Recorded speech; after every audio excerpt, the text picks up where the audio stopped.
It's not about not doing right by a person, but it's about not doing right by a person with intent. And that's scary. So I was finally out here just fighting to just get my words with my little rap songs and stuff. That was literally me fighting the poisoning that I had in my body. I couldn't just rap that stuff without looking at the words. I just knew that I was in a situation that I needed to fight. And finally being able to reason why all of these things were happening to me down to the T, like pat pat, putting it down pat pat, it just wasn't something that a person could let go of.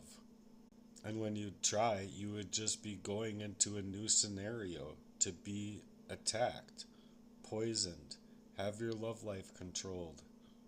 And to put it plainly, Emily was the last person you guys should have used. She had already hurt me as a kid and hurt me really, really bad. Along with Raymond Anderson, complete fucking fuck for all shit show. I don't care what kind of black belt that motherfucker is or who he thinks he is. I would knock his fucking face into the ground so fucking quick. So that's why these people neglect me. That's why they need to deflect. Because they're a bunch of bitches. And I'm sorry to say it that way, but it's just the fucking truth. I didn't have control over my words, so that's why every other word was fuck growing up. Otherwise, I think that I would have been just like anybody else. Happy-go-lucky me looks a whole lot different than poisoned up me. Because I wasn't just fighting for my words, I was fighting for the truth about what was happening to me. And fighting the emotional value that it would take just to be able to say it, because I loved my people. They did not love me. So every single part of what I'm putting out here makes sense, and if you put it together like a puzzle, it'll fit.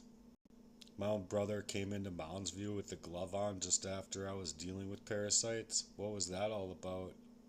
And I'm sorry, but if there was ever a given chance for a guy to grow and be his own man, why wasn't I able to just stay there in the basement and go work at the Dollar General, or the Dollar Tree, or McDonald's, or Burger King, or Holiday?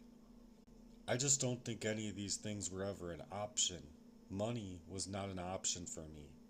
They needed to snake me away as soon as I got the money, and in any fashion that I needed to spend my money, especially if it being a big purchase, they needed to be in control of it. So I'm sorry, but these men meant a whole lot more to me than I could have ever had meant to them. But it just wasn't in the house of cards that they were building for me. The house of cards they were building for me was something that they could blow over